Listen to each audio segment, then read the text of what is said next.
আসসালামু আলাইকুম। আজকে আমি আমার কিচেন থেকে আরও একটি অর্গানাইজেশন ভিডিও শেয়ার করতে যাচ্ছি। আজকে শেয়ার করব স্পাইসি র্যাক বা স্পাইসি জারগুলো আমি কিভাবে পরিষ্কার পরিচ্ছন্ন করে থাকি বা কিভাবে মেনটেন করে থাকি। তো চলেন আপনাদের সাথে নিয়ে আজকে আমি আমার স্পাইসি র্যাকটা পরিষ্কার করি এবং স্পাইসি জারগুলোকে পরিষ্কার করি। তারপর কিভাবে মশলাগুলো সংরক্ষণ করি সেই পদ্ধতিটা আপনাদেরকে দেখিয়ে দিব। তো প্রথমেই আমি একটা ক্লিনজিং ওয়াটার তৈরি করে নিব। চলেন দেখি কিভাবে তৈরি করা যায়। রান্নাঘরে যতই আমরা কিচেন চিমনি বা কিচেন হুড ব্যবহার করি না কেন, আমাদের কিছুটা হলেও অপরিষ্কার হয়ে যায় এই জিনিসগুলি। অর্থাৎ রান্নাঘরের প্রতিটা জিনিসই কিন্তু একটু তেল চিটচিটে হয়ে যায়। তাই প্রতি মাসে একবার ক্লিন করতে হয় প্রত্যেকটা জিনিসকে। আজকে আপনাদেরকে সাথে নিয়ে আমি আমার এই স্পাইসি র্যাকটা পরিষ্কার করে নেই এবং স্পাইসি জারগুলোকে পরিষ্কার করে নেই। তারপর দেখিয়ে দিব কিভাবে আমি আমার মশলাপাতিগুলো সংরক্ষণ করি আর কিভাবে মশলাপাতিগুলো ব্যবহার করে থাকি। তো প্রথমে সিঙ্কে বেশ কিছু পানি নিয়ে নিব। আর যারা আপনারা মনে করেন যে আপনাদের জিনিসগুলো একটু বেশি অপরিষ্কার, তারা কুসুম গরম পানি নিয়ে নেবেন। প্রথমে দিয়ে দিচ্ছি খাবার সোডা, তারপরে দিয়ে দিচ্ছি ভিনেগার, তারপরে দিয়ে দিব যে কোনো গুঁড়া পাউডার, অর্থাৎ জেড পাউডার বা সার্ফ এক্সেল যে পাউডার ব্যবহার করেন না কেন সেখান থেকে সমপরিমাণে পাউডারও দিয়ে দিবেন। আর যদি অতিরিক্ত ময়লা হয়ে থাকে তাহলে অবশ্যই কিন্তু কুসুম গরম পানি দিয়ে নেবেন। এবার পানিটা ভালো করে মিশ্রিত করে নিচ্ছি। আর এখন এই পানির মধ্যে সবগুলো স্পাইসি জারগুলো ভিজিয়ে তারপর পরিষ্কার করে নিব। তো কিভাবে পরিষ্কার করছি আপনারা দেখে নিন। এই কাজগুলো কিন্তু আমাদের আজকে একদিনের কাজ না, প্রতি মাসেই কিন্তু একবার করতে হয়, সেটা বলে নিয়েছি। হয়তো অনেকেই ভাববেন যে একটা ভিডিও তৈরি করতে গিয়ে হয়তো এই কাজগুলো করেছি না। ভিউয়ার্স, আমি প্রতি মাসেই একবার করে থাকি, কারণ এগুলো হচ্ছে ক্লিনজার। এই ক্লিনজার যদি একটু ময়লা হয়ে যায়, অর্থাৎ যেটা দেখতে একদম স্বচ্ছ লাগে, সেটা কিন্তু যখন অল্প একটু ময়লা পড়ে দেখতে খুবই বাজে লাগে। সেটা যারা ব্যবহার করেন তারাই বুঝতে পারবেন। তো এভাবে প্রত্যেকটা বয়ম আমি পরিষ্কার করে নিচ্ছি, অর্থাৎ যেগুলো মশলা বয়াম থেকে বের না করে পরিষ্কার করা সম্ভব সেগুলো কিন্তু বয়ামের ভিতর রেখেই উপর থেকে এভাবে পরিষ্কার করে নিচ্ছি। তারপরও একটু ভুল হয়ে যাবে, দুটো বয়াম আমার একটু মুখখাটা ভিজে গিয়েছে, তো আমার মনের সন্দেহর কারণে কিন্তু আমি এই বয়াম দুটাকে আবার ভিতর থেকে মশলাগুলো বের করে নিয়ে তারপর ওভেনে গরম করে ঠান্ডা করে ঢুকিয়ে দেন ফ্রিজে রাখবো।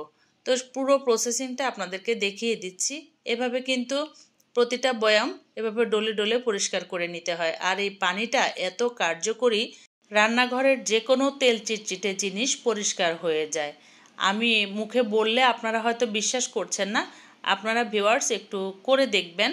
রান্নাঘরে যদি আপনারা ডিপ ক্লিন করতে চান তাহলে এরকম খাবার সোডা, ভিনেগার আর হচ্ছে যে কোনো গুঁড়া পাউডার দিয়ে আপনারা পানিটা তৈরি করে নিয়ে তারপর পরিষ্কার করে নেবেন। দেখবেন টাইলস বা টাইলসের ফাঁকাগুলো, সমস্ত জায়গা তেল চিটচিটেগুলো পরিষ্কার হয়ে যাবে। তো দেখতেই পাচ্ছেন এই বয়মটা কিন্তু একটু মুখখাটা ভিজে গিয়েছে। এটা হচ্ছে আমার একটা মশলা, এটা ফ্রাইড চিকেন তৈরি করার মশলা। এটা বেশ অনেক দিন যায়, কারণ এটা কিন্তু সচরাচর করা হয় না, খুব ঘন ঘন যে করি আমরা তা না, হঠাৎ হঠাৎ তৈরি করা হয়। সেজন্য মশলাটা কিন্তু এটা ডিপ ফ্রিজে সংরক্ষণ করতে হয়। মানে যদি আপনারা বেশি মশলা একবারে কিনে ফেলেন সেই ক্ষেত্রে ডিপ ফ্রিজে সংরক্ষণ করবেন। আর যদি অল্প, যে 1 মাস 2 মাস বা 3 মাস যায়, তাহলে কিন্তু আপনারা নর্মাল ফ্রিজে রেখে দিতে পারেন। এটা সাধারণত রান্নাঘরে রাখার কোনোই প্রয়োজন নেই। আর এবারে আমি মশলাগুলোকে দেখছেন ভিতর থেকে বের করে নিয়ে ওভেনে মুড চেঞ্জ করে করে আমি একটু গরম করে নিচ্ছি। এটা গরম করে নিলেই হবে না, গরম করার পরে কিন্তু আবার একটু ঠান্ডা করেও নিতে হবে। ঠান্ডা না করলে বয়াম ভিতর থেকে ঘেমে যাবে। মশলাটা কিন্তু আমাদের গরম করে তাতে করে কোনো লাভই হলো না, তাহলে নষ্ট হয়ে যাবে। তো এই যে দেখতে পাচ্ছেন যে গরম করে সাথে সাথে বয়ামে ঢেলে নিচ্ছি না ভিউয়ার্স, গরম করার পরে কিন্তু বেশ অনেকটা সময় ধরে এটাকে ঠান্ডা করে আমি বয়ামে ঢুকিয়েছি। হয়তো ভিডিও মেক করতে গিয়ে আপনাদেরকে খুব তাড়াতাড়ি দেখিয়ে দিয়েছি।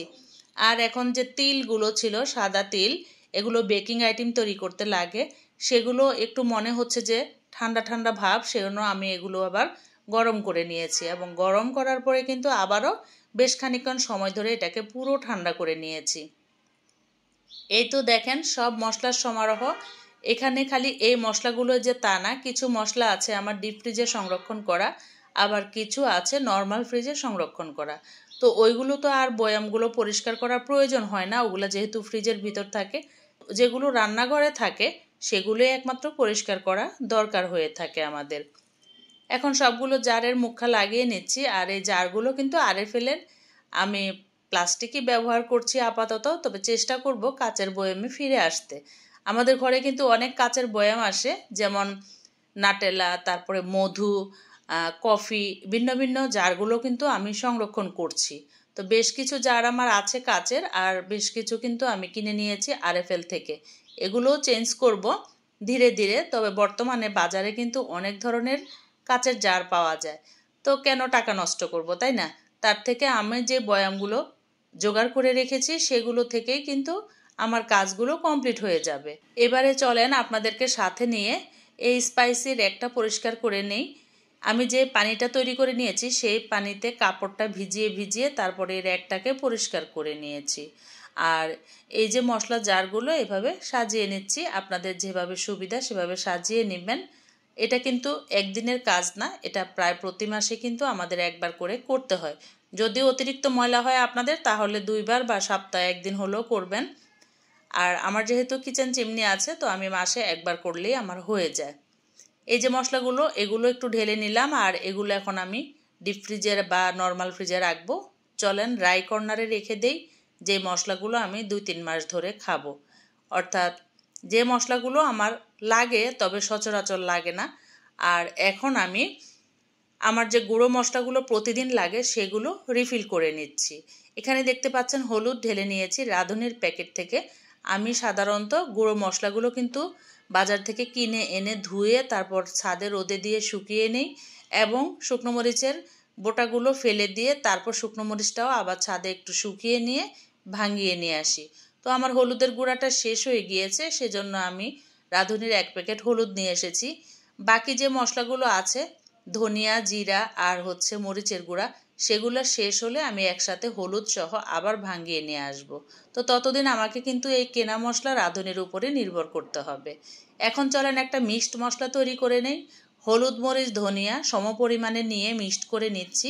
কারণ হচ্ছে আমরা বেগুন ভাজা, কাঁকরোল ভাজা বা মাছ ভাজা কিন্তু প্রতিদিনই করে থাকি। তখন কিন্তু 3টে মশলা জার থেকে 3 বারে মশলা নিতে গেলে অনেকটা হ্যাসেল হয়ে যায়। তো সেটাকে একটু সহজ করার জন্য 3 ধরনের মশলা আমি সমপরিমাণ নিয়ে এভাবে মিক্সড করে একটা বয়ামে রাখি। আর বয়ামের মুখাটাতেও কিন্তু লিখে নিয়েছি মিক্সড মশলা।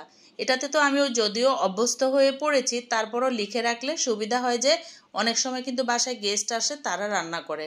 তো সেক্ষেত্রে কিন্তু এই মশলার গায়ে একটু লিখে রেখেছি, তাদের সুবিধা হবে। তৈরি হয়ে গিয়েছে আমার আজকের গুছানো এবং অর্গানাইজেশন ভিডিও।